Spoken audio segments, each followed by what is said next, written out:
Okay. Good morning, church. Thank you for having me over this morning to share with you this Sunday school class and to share a little bit more about my work, the work that I'm doing in behalf of all of you as a missionary of the United Methodist Church. My name is Cristián Schlick. I was born in Chile, but I currently live in Mexico City, from where I do my assignment, which is actually called Regional Migration Specialist with the Global Migration Team of AMCOR. So let me tell you a little bit about me. As I mentioned, I'm from Chile. I was born in a town called Iquique, and actually I'm graduate from one of the Methodist schools that in that time used to call the Iquique English College.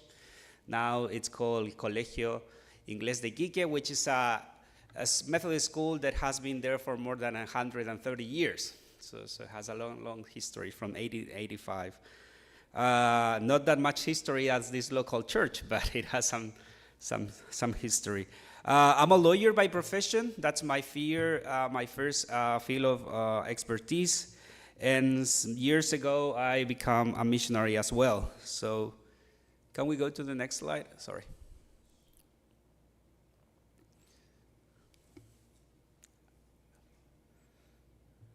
So you can see me here on what I used to do before becoming a missionary. You can see me there in a few pictures. Actually, it's from preaching because I did my pastoral year before becoming a missionary. So I always mention it because missionary position for me has been an opportunity to put in practices my two passions, and also my two set of trains. I was trained to be a lawyer. I also wanted to become a pastor at some point, and then God decided that the best way to put those things in action was to become a missionary. That's how on 2017 I became a Global Mission Fellow. I don't know if you're aware with the GMF program. The GMF program is a young adult missionaries program that is for people between the age of 20 and 30 years old to be part of an experience of being a missionary in the U.S., all over the world. And it's this concept that we have as church from everywhere to everywhere, where you are sent to serve with local communities around the world. I was appointed and I was assigned to go to El Salvador, where I lived for actually 3 years. And that's how I started my missionary time and missionary work, working with human rights and forced displacement in El Salvador and in Central America. Then I moved to, can you go to the next one, John? Then I moved to Honduras and finally to Mexico. I consider myself today a Chilango. I believe that I'm a Chilango already, living for 3 years in Mexico City and learning to eat really good tacos de sudadero on the street. So I consider myself to be a Chilango now. And technically I am. You know, Chilangos are the ones that move into Mexico City to live. So actually I can call myself a Chilango. So I moved to the south, to the north, to do this work. And my position is to be the regional migration specialist with AMCOR. Can we go to the next one? So this one is a picture that I actually really like. It's a picture that was took in Cartagena de Indias, it's already almost 2 years ago. And this is a church, this is an activity that we have with the Colombian Methodist Church in Cartagena de Indias after doing a workshop. This picture is full of kids that are actually Venezuelan refugees. The Colombian Methodist Church hosts in Cartagena de India a refugee center for refugee Venezuelans, mostly kids that need to provide, to get integrated into the system. And this was the end of the worship service. They asked me to do the benediction. And actually it was a real special day because they asked to conduct the baptism of one of the kids that were a refugee in the community. So my good brother and late brother Edgar Avitia was the one that actually conducted the baptism, and I had the privilege to conduct the benediction. And as you can see, I think that this picture that was taken by someone randomly actually reflects our idea of mission as United Methodist Church. Because we are, as a missionary, this is not about us, it's about the people we are working with.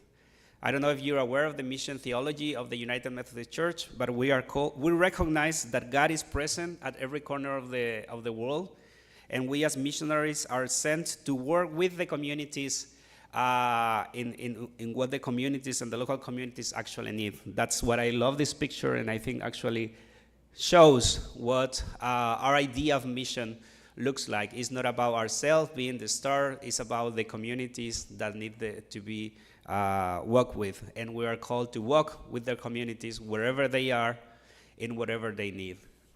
So I'm a missionary with AMCOR. I believe you all know what AMCOR is, so I'm gonna skip that part. But let me share you something that maybe you don't know. When in 1940 AMCOR started working, Bishop Herbert Welch says that AMCOR serves as a voice of conscience among Methodists to act in the relief of human suffering without distinction of race, color, or creed. I know that you all know AMCOR for earthquake, hurricanes, maybe some tornadoes, some disaster that happens all over the place, but I don't know if you knew that AMCOR actually started as the agency of the church to help refugees that were escaping World War II to come into the United States and other places. That's how AMCOR actually started on the 40s and through the 45. AMCOR was the Methodist agency that was actually working with people that migrated into the US, especially the refugees from the world. It evolved and developed into the most, for what we know today, but years ago, the agency also decided to go back to its roots and to give an important role to the work of migration. So in the next slide, you can see the Global Migration Team, which is a unit in AMCOR. It's just the 5 of us that you can see in that picture. The Reverend Jack Amick is the one that leads the AMCOR team. On the far right, we have Zoila, which is the AMCOR administrative coordinator manager. Daniel Balcazar, who is in the center, is the program manager. He takes care of all the administrative and financial and logistic stuff. I'm glad that he's the one that's doing that work and not me, because I'm terrible with order and administration. And then you see my colleague Joiva and I, who held the position of regional migration specialist. She serves in Europe, and I serve in Latin America, because those are the continents that today we have a special interest in working with. So what the Global Migration Team does, in general, encourages and support and equip Methodists and ecumenical partners for migrant ministries, and provides relief and recovery in the form of food, basic necessities, and legal and transportation services for vulnerable migrants and refugees, with support to organizations working directly with these populations. We just not work in the US with the migration task and the migration needs. We actually, as church, we work through AMCOR in the 5 continents. We have work in Europe, we have work in Asia, we have work in Africa, we have work in Latin America and the Caribbean, we have here in North America. So that's my role, that's what I do. And in my case, I served to all the Latin American and Caribbean countries and projects and churches that are partners with AMCOR to actually do this work. If we go to the next slide, I don't know if you're aware that the United Methodist Church years ago, I don't remember when, passed this resolution that recognized that all migrant people has 4 rights. All migrants, no matter what, have 4 rights. And we call them the right to stay. That means that nobody should flee their home community, should be forced, should be victim of displacement. The right to safe passage. As we all are aware, traveling around the world, especially for migrants, is not an easy, it's not an easy route. It's not easy, it's not safe in so many cases, and we advocate and we do the work in favor of those people that is actually helping to have a safe passage for people that is traveling in different parts of the world. the right to be welcome, the right to be welcome in the hosting community where migrants arrive, to be part of those communities and actually feel welcome. And then the right to return with dignity, because we have the reality of deportees and returnees, people that have personally decided to return to their home communities or their home countries, but we have to deal a lot with the reality of people being deported and how they can integrate back with dignity in their local communities when they are forced to go back. So that is the approach of the United Methodist Church around how we see migration. I don't know if you were aware of that. In the next slide, we will see that actually, I like to share that one because it shows us an idea of how the migrants move around the world. This is animation made with data from a few years ago. And as you can see, the greatest migrant influx is actually in Europe and the Middle East and also in Africa. That means that not everybody comes to the US. As some media will portray it, like everybody wants to come to the US, that is not real. But it's also real that continue to be a point of focus for mostly people from Central America and the Caribbean. But as you can see, the red points are actually countries that send people. The blue points are countries that actually receive people. And as you can see, even in South America, we have a lot of hosting community. In Africa, you have South Africa. Australia is also a hosting country. All the European Union hosts a lot of people as well. And actually, Turkey, that was actually known as Turkey or Turquia a few years ago, but now it's called Turkey, is a country that hosts the greatest number of people from outside. They have hosts all the people from Syria, all the people from Lebanon, all the people from Afghanistan. Probably now they will receive a lot of Palestinians because of the situation of the world. So that helps us to give an idea that even that the media or politicians use migration as a tool, the reality show us and data show us that actually is not what they say. It's an issue to be concerned, but it's not what they say. So as a global migration specialist, what do I have to do? I get closer contact with grantees and potential grantees, better awareness of the missionary work being done with migrants, increased understanding of migrant population practices and flows, and networking and learning from regional conversation. Can you go to the next slide, John? Sorry. And the next one. So this is a really important message for us to remember as church, because welcoming is what the church does. So we as communities of faith and we as United Methodists are actually called and remember to be welcoming communities. And in this case, to be welcoming communities for migrants, especially in your local reality where you actually host a lot of families that are traveling and trying to make a better life here in the US, and especially in the area of Texas, which is a point of entry. So we as church and we as AMCOR and we as a global migration team, we always encourage people to remember that truth, that biblical truth that go through all the Old Testament and the New Testament, that we are called to be welcoming churches for migrants, because some of them even hosted angels without even knowing it, as the Bible tells us. So we have to be mindful and remember always that. How we do that? Mostly through providing grants to local partners, and we try to promote and support initiatives that actually are based on the core humanitarian standards. The core humanitarian standards are a set of rules that has built by the international community and how to provide humanitarian service for people. They're actually, they're not the Bible, but it's a really good tool for communities that are providing services for people in need on how to do it with minimal standards that actually uplift human dignities and people life. Sometimes you have seen this, that people just trying to support will give whatever they have as leftovers in their house, old clothes that actually are not necessarily in good condition for people to wear, or we used to call people sometimes things like, you wouldn't eat that. Why would you give these kind of things to people? To be mindful about that we are working with human, and every human being has dignity, and the church needs to uplift human dignity for every person, and in this case of migrants. So the core humanitarian standards are a tool that help us to understand how to do this work in a more proper way. So we do have work in South America. The next slide will show you that we have a lot of partners in South America. Most of them are part of the Methodist family, and some other are ecumenical. The next one actually shows us the Central America partners. We also have a lot of partners, Methodist and ecumenical as well.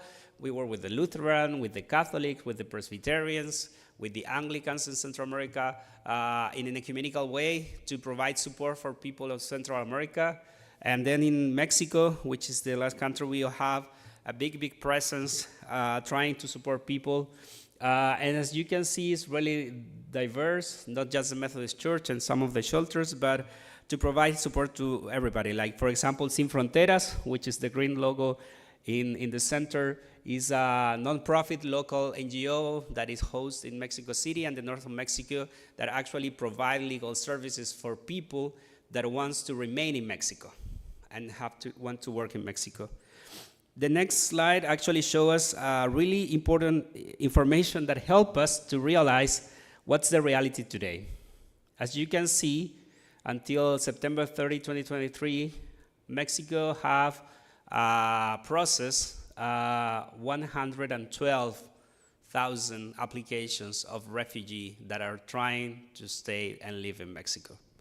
Most of them are from Haiti, Honduras, and Cuba, and that gives you a perspective of what the reality of migration actually is in the field. There is a lot of people that wants to come to the US, but also there's a lot of people that stay in Mexico and work in Mexico and makes their life in Mexico. I'm a migrant to Mexico. As a missionaries, all the missionaries, we are migrants. Some will call us expats, but we migrate from our home countries to other communities. But this gives you a perspective about what the reality is, not what the media shows, what the number actually are. And the reality is that there is a lot of people that actually stay in Mexico. People from Haiti, people from Honduras, which are the most populous communities today in Mexico. It's not easy. Some of you came from there or still have relative in connection to Mexico, and you know that the situation is not the best. But for many of people that migrate, it's an improve in the quality of life of them to be on there. So Mexico also is a really generous country that has hosted people for many years. Especially for us as Chilean, when we have the dictatorship in the 70s, Mexico was one of the countries that actually opens the doors to host the asylum seekers that were escaping from the dictatorships in the 70s. So we are really grateful with Mexico as how Mexico opened the doors for us to save thousands of lives of people that were politically persecuted and couldn't actually come to the U.S. neither because the U.S. was behind that dictatorship. So Mexico was the country that saves a lot of Chileans. So we have a special connection with Mexico. So the next ones are actually just pictures that I wanted to share with you. I really like this one. That's my advance number if you want to donate some money to it. But actually, I really love this picture. It was taken 2 weeks ago when I was in the field in Tijuana, in the border. And we were with one of the shelters called Centro 32. Tijuana is in the parallel 32. That's why it's called Centro 32. And they provide work with many different shelters in the local area. We are wearing masks not because of COVID, but because that stream or creek of water that you see on the picture is actually great waters. So for our own health, we have to cross that to get to the point where the shelter is, and we have to take our own health precautions to do that work. But actually, that shows you the commitment of our partners, of the people on the field that are day-to-day providing services and helping the migrant community, that how commit they are to the work of actually doing something in favor of migrants, people in need. And I also like this picture I was taken by, I don't know by whom, because actually show that partnership. She is the director of Centro 32, and I'm the regional migration specialist, and we believe in this creating partnership with people. It's not just about giving money, but it's about creating relationships. We believe in creating relationships with our partners and how we can support, because money comes and go. We cannot support them economically forever, so we need to create relationships and to uplift their work. So I really like that picture. The next picture shows actually, it's with another missionary colleague. He's the Reverend Joel Ortiales. He lives in LA area. He's from Calpac. He's Mexican as well. And we were that day helping the Comedor, which is a project run by the Methodist Church of Mexico in Tijuana, that provide meals in the afternoon, dinners for migrants and even for homeless people. It's other projects that I'm co-partner with. The next slide actually shows some kids that are from the Dominican Republic. It was taken like 10 days ago. And it's a project that one of our partners there is Servicio Social de Iglesias Dominicanas, the social service of Dominican churches. And they run this beautiful project that is aimed to support women and their children. Many of them are from Haiti or have children or grandchildren from mixed matrimony, mostly women that are trying to support and educate and feed those kids. And our partner helps them with some entrepreneur project that actually is planting coffee beans to get coffee plants that they sell later to coffee farmers. They don't own the lands to produce and farm the coffee, but they participate on the economical process through planting those coffee plants and then selling to the farmers that actually needed to buy it when they get to a certain size. And that is an example of how we partner with our partners all over the continent in different areas that actually are uplifting human dignity and providing meaningful support, just not for the people on the move, but also for people that have arrived and want to stay. And it's a beautiful project. A lot of kids that day were present. And lastly, there is a picture that actually shows my works. I really like this one because my work is to build relationship and to partner with these people. And this is a picture that we took in Dominican Republic in one of the bateys. I don't know if you know what a batey is. Los bateyes or bateys were this small town, like they used to be built next to the sugarcane farm. So are actually really small houses on where they used to put the workers, the farmers to live in. Most of them, in the case of the Dominican Republic, was people from Haiti. So there are not considered like really appropriate conditions for people to live for a long time, but actually those communities have empowered themselves and have improved the quality of life in their bateys, but it still hosts a lot of migrants, especially from Haiti, that were discriminated in the Dominican Republic, and they built their own communities of Haitian people.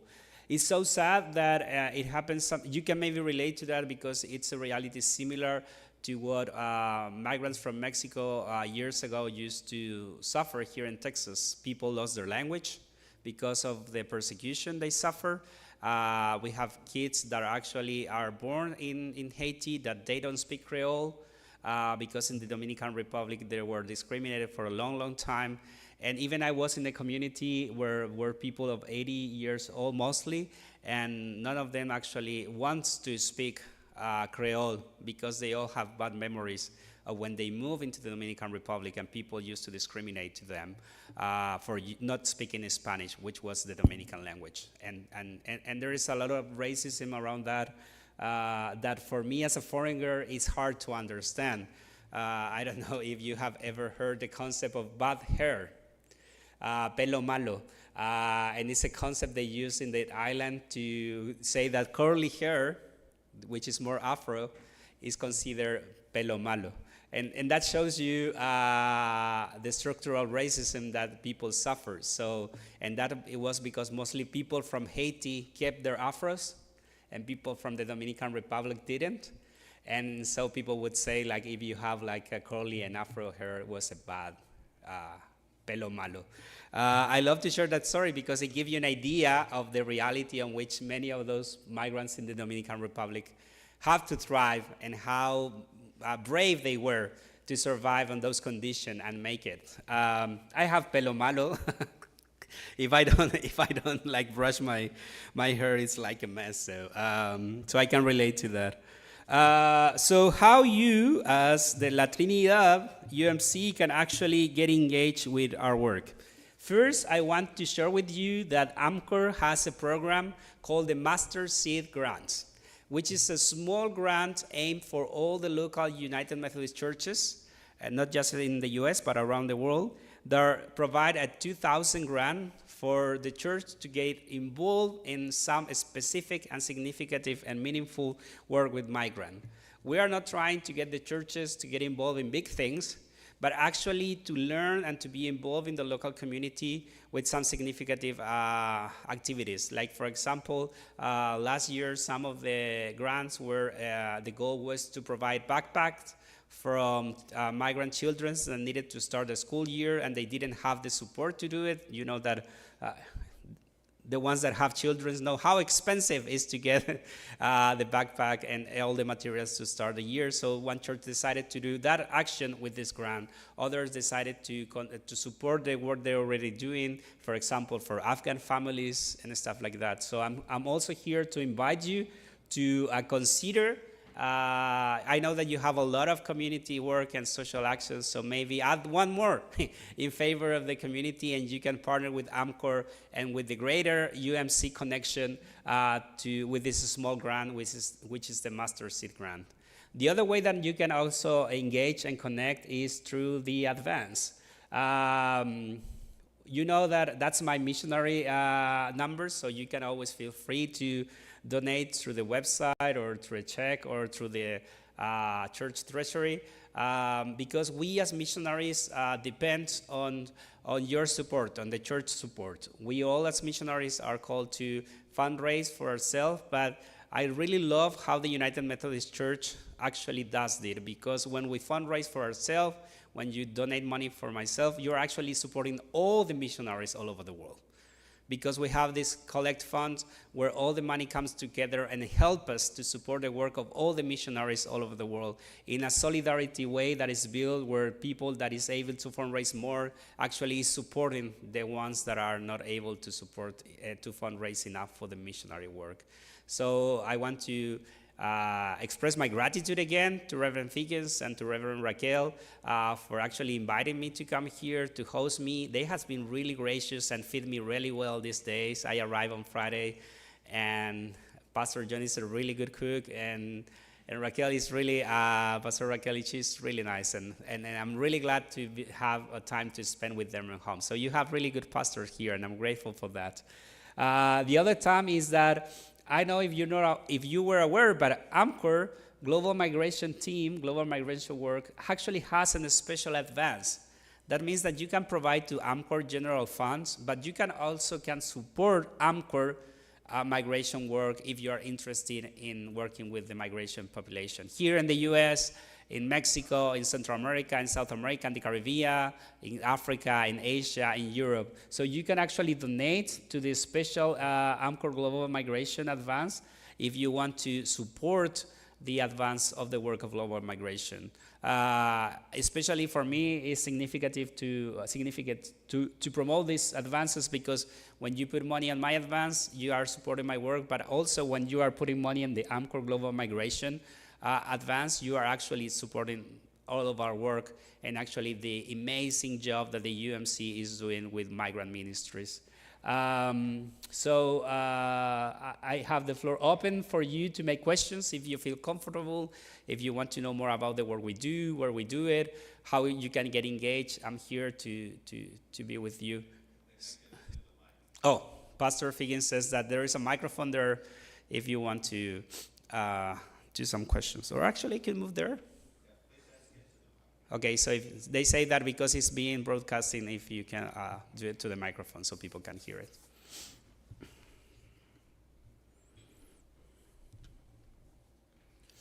Thank you. That was very informative. My wife and I plan to make a donation today to that wonderful cause.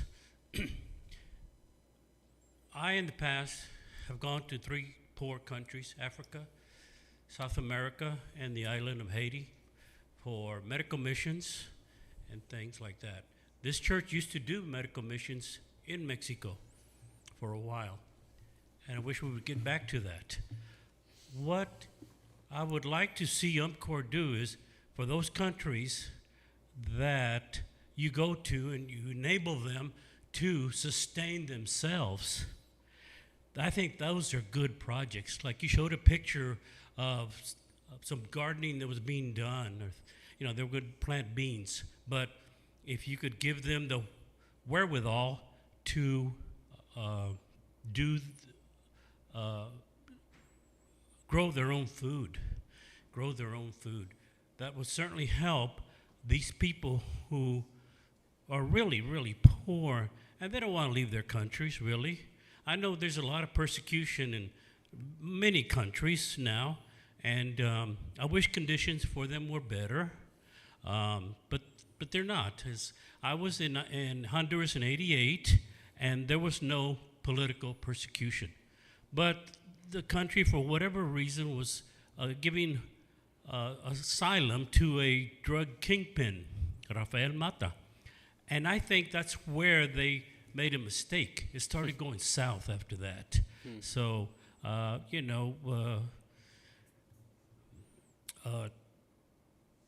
we need to do more for the people that want to stay and live in their own countries. And I think that's all that I needed to say.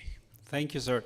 Yeah, actually, when you support the Global Migration Team, you are actually supporting that, because one of the things we do is to support the local communities under the right to stay, to have better opportunities for them to stay in the local communities. For example, the reality of the Dominican Republic that we show in the picture is a good example, because like on that planting projects, all the women also have they call it like alfombras in their houses, which is a piece of land where they grow their own personal food depending on the season. So they have like tomatoes or yuca or papas or whatever they can plant for their own house. But also because many of them actually need those things to bring them to the feria to sell them. To make money to cover the expenses of the family. So that's a really nice project that shows you how, especially women, I have to say I've learned that women actually are the ones that actually run the world for good and benefits of their children. It's amazing how women are able to do wonderful and amazing things when they have to support their families. Men's, we're not good doing it. I can tell you that. I've seen it all over the continent. And it's amazing for me, have learned me to realize how actually God loves works. Because I see it every time I see those mothers sacrificing themselves and giving everything they have and what they don't have for their children. So that actually have taught me how God loves actually looks in action through women's in the field. And that project is a show of that and how Amcor partnered with them. And because it's relief, the main goal is to help them to relieve, but we also do work with projects that are actually helping those community. There are some systemic problems that we cannot approach that is not Amcor work, but actually it's the church work. So if you can get involved here in your local community to advocate with your representative on to create policies that actually benefits those countries, like sadly, everything that happens in the U.S. policy affects Mexico, especially in the border. So whatever policy that is taken by the U.S. government actually affects people in the border between Mexico and the U.S. So there is a way that you can engage for make people's life better, like engage with your local representative, that they can provide the necessary aid for those countries to promote democracy, accountability, rule of law, and especially equitable meanings of life that actually people are needed. Guatemala continues to be one of the poorest countries in the continent. A significant number of population lives under poverty line. Honduras remains to be a country where people live under the poverty line. And El Salvador is the same, even what the government is saying that they already don't have poor people in the country, but actually they do have poor people in the country. We have the crisis in Venezuela, who remains to be a problem. You know that Colombia was struggling with a war for a long, long time. They finally achieved peace, but there is people in the country that is not in favor of peace because they do really good profit from war. So there is a country that's trying to move into a more peaceful reality.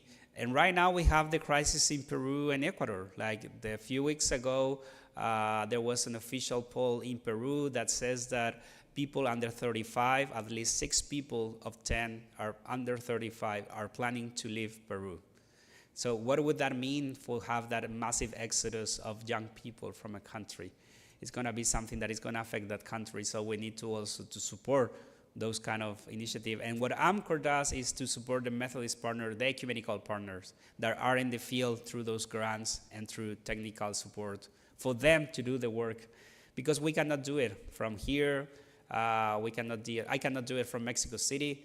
My colleague cannot do it from Geneva, where she is. So we need the local partners, the local communities to get engaged. So you can get engaged here in San Antonio. I know that you're already engaged. That's why they also invited me. But you can always find new ways to get engaged globally. And we as church offered you the opportunity to engage globally through the Global Migration Team and AMCOR's work all over the place. So you're welcome to join us. We are glad that you can join us, actually. Sir.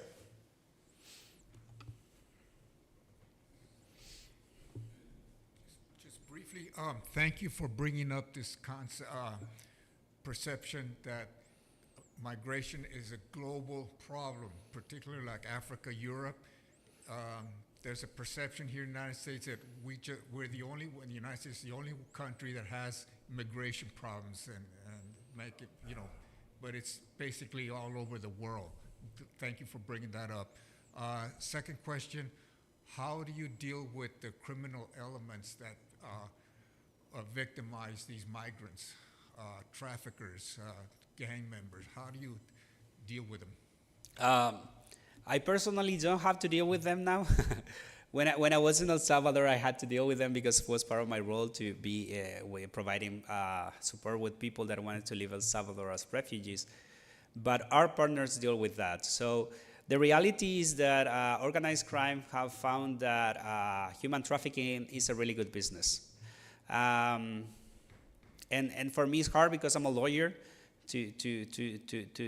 Has been really hard for me, for example, to understand the role of coyotes and polleros. Because from my legal perspective, those people are human traffickers. Actually, they're under the definition of human trafficking. They're trafficking people, cross-bordering. But the reality is that in countries like Mexico, countries like Venezuela, or countries like Haiti, organized crime are actually behind people moving around. It's well known that gangs that control Haiti actually are in the business of helping people to flee Haiti, and that means that those people ask for loans and give their houses to them to be able to pay for the trip to leave Haiti, and that create all this traveling situation for the relatives that remain in Haiti, because if you're not able to pay the debt, you can imagine all the problematic things.